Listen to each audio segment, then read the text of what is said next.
1943. Douglas Everett walks into a crowded bar with 26 ounces of silent murder strapped to his arm. He orders a drink. He laughs with the others. Nobody notices the 8 3/4-inch tube hidden along his sleeve.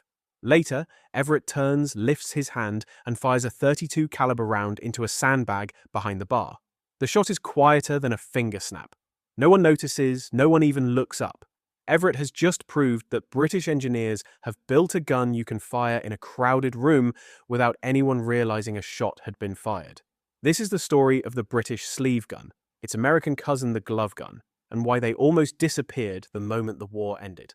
When Britain created the Special Operations Executive, Churchill told them to set Europe ablaze. It sounded dramatic, but it left his engineers with a cold, practical question. How do you kill someone at touching distance in a crowded room and walk away clean? By 1942, they already had suppressed pistols.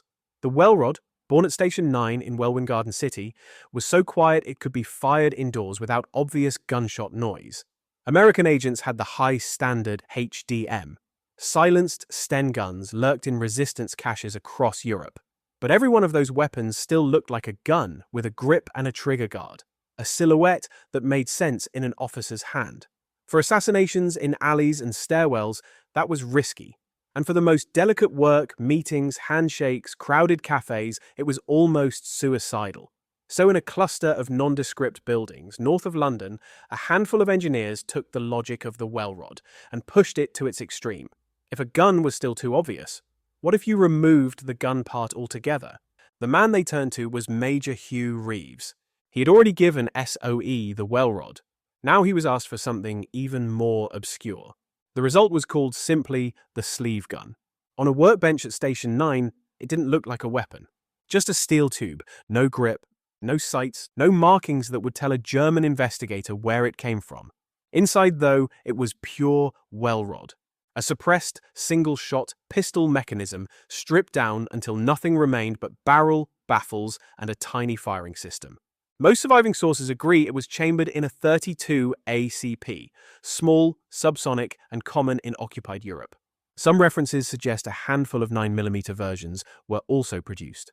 Either way, the idea was simple. The agent wore the tube along the forearm, hidden under a loose coat sleeve. A hand closed around the concealed cylinder became the grip. The muzzle could be palmed against cloth, ribs, or the side of a head. One squeeze, one almost inaudible shot, then the weapon stayed in the sleeve as the killer walked away.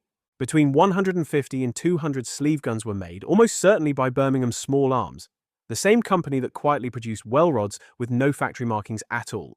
They were officially described as short-length, silent murder weapons. On paper, it looked perfect. But this weapon was never meant to stay on a workbench in England, it was meant to live up a sleeve in occupied Europe. Now imagine you are an SOE agent. You have been dropped into occupied France under a false identity. You've memorized codes, signals, curfews. Now someone in London has handed you a steel tube and told you it is your last, best chance to kill a collaborator in a cafe. You have one shot. No spare magazine. No fast follow-up if the first round fails to fire. You have to get close enough to touch. Not across the street. Not at the far end of a corridor. The target has to be right beside you, close enough that a whisper or a handshake would feel natural. If your hand shakes, if the muzzle slips, if the round hits bone at a bad angle, the advantages were clear in theory. The human cost of getting it wrong was obvious to every agent who handled one. So, sleeve guns remained what they had been from the start, a specialty tool for very specific tasks. They appear in inventories, engineering reports, and post-war museum collections. But unlike the Welrod, which has documented field use with SOE, OSS, and resistance groups, the sleeve gun leaves almost no clear combat record at all. That silence is not an accident. It is the point. If a murder weapon leaves no witnesses, no sound, and no paperwork, history rarely remembers it. If you're finding this interesting, hit subscribe for more. It helps more than you know. Across the Atlantic, American planners were circling the same problem from a different angle. The Office of Naval Intelligence and the research arm of the OSS were looking at knife fights in the Pacific, at isolated airstrips hacked out of jungle, at Seabees and Marines who might be running heavy machinery one second, and grappling with a Japanese infiltrator the next. A holstered pistol was slow when someone was already on top of you. A knife could be grabbed or turned. So, one designer, Stanley Haight, proposed something that sounded more like a comic book panel than a procurement request. A gun you didn't draw. A gun you wore. The US Navy called it, with typical understatement, the hand-firing mechanism Mark II. Everyone else called it the glove gun. Lay a surviving example on a table, and it looks almost ridiculous. A heavy, cowhide glove. A short barrel mounted on the back of the hand. A long trigger bar running past the muzzle. Chambering is usually described as .38 special. At least one surviving specimen is marked .38 S&W. Either way, it is a full-powered revolver cartridge in a single-shot, break-action, smoothbore tube. In practice, the mechanism would be prepared, a round loaded, and the whole thing hidden under a long-sleeve jacket. From the outside, the hand looked bulky but not obviously armed. At contact range, driven hard into a body, the pressure on the front bar was enough to fire the weapon. It turned a close-quarters punch into a point-blank gunshot. In theory, a Navy sentry at a pier or airfield could deal a lethal blow at point-blank range, while to anyone watching from a distance, appearing to have done nothing more than throw a punch. Between 52 and 200 glove guns were built by R.F. Sedgley in Philadelphia. They were delivered through naval channels intended for covert and last-ditch defense roles in the Pacific. And yet, for such a dramatic weapon, the paper trail is almost empty. No after-action report says, enemy infiltrator killed with glove pistol. No medal citation describes a Marine saving his squad with a punch that fired a round. Instead, the surviving documentation is dry. Patent drawings, procurement letters, a few training notes. Later, writers would imagine glove guns inside OSS briefcases in Europe. Hollywood would put them on the hands of assassins walking into Nazi cinemas. But, as far as known wartime records go, the glove gun stays in the realm of potential rather than proven battlefield legend. It sat in armories on remote islands and in naval stores, issued in tiny numbers, respected as a curiosity, feared perhaps by the few men who trained with it and realized what it would mean to use it at arm's length. And just like the sleeve gun in Europe, it collided with the same brutal truth. The closer a weapon gets to the body, the more it demands of the person using it. Compare both of these inventions with a conventional suppressed pistol. A Welrod or high standard can be aimed from across a small room. It offers multiple shots. If the first round fails to stop the target, the shooter has options. A sleeve gun does not. A glove gun certainly does not. They trade everything, capacity, range, ergonomics, for one narrow advantage. In the moment of firing, nobody else recognizes the act as gunfire. If you are standing beside the victim, that is terrifying power. If anything goes wrong, it is almost guaranteed suicide. Special operations planners understood this. SOE and OSS already asked their agents to take risks that, by civilian standards, bordered on impossible.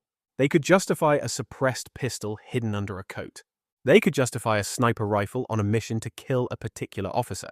Asking an agent to bet everything on a single secret punch or on a shot fired with a tube hidden up the sleeve was a different level of commitment. So both weapons remain tools for very narrow circumstances. Silent sentry removal when you were already inside arm's reach.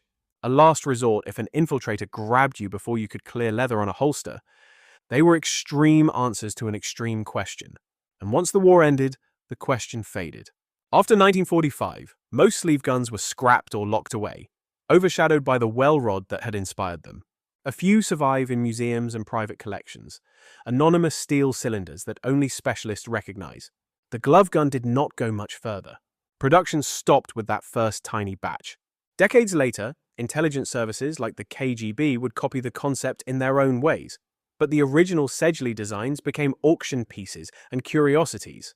And yet both weapons left a trace that is hard to measure. They mark the line where technology meets psychology, where engineers can solve almost any mechanical problem, but cannot escape the human reality of what the operator must do. Pulling a trigger from across a room is one thing. Pressing a muzzle into a rib cage while trying to look relaxed is another. In the end, the most effective covert weapons of the war were not the strangest ones. They were the ones that balanced stealth with practicality, a suppressed pistol that still looked like a pistol, a silent carbine that could hit beyond arm's reach, a weapon an agent could train with until it felt almost ordinary. The sleeve gun and the glove gun never became ordinary. They were too intimate, too specialized, too close to the act they were built to perform. They remind us that even in a global war defined by tanks, bombers, and rockets, some engineers were chasing a different dream. A weapon that left no sound, no shape, and almost no trace. A gun that, in the split second of its use, made killing look like nothing more than a handshake. And that raises a quiet question that lingers long after the steel has rusted. In the shadows of total war, what frightened men more? The weapons everyone could see, or the ones that were designed so you would never notice them at all?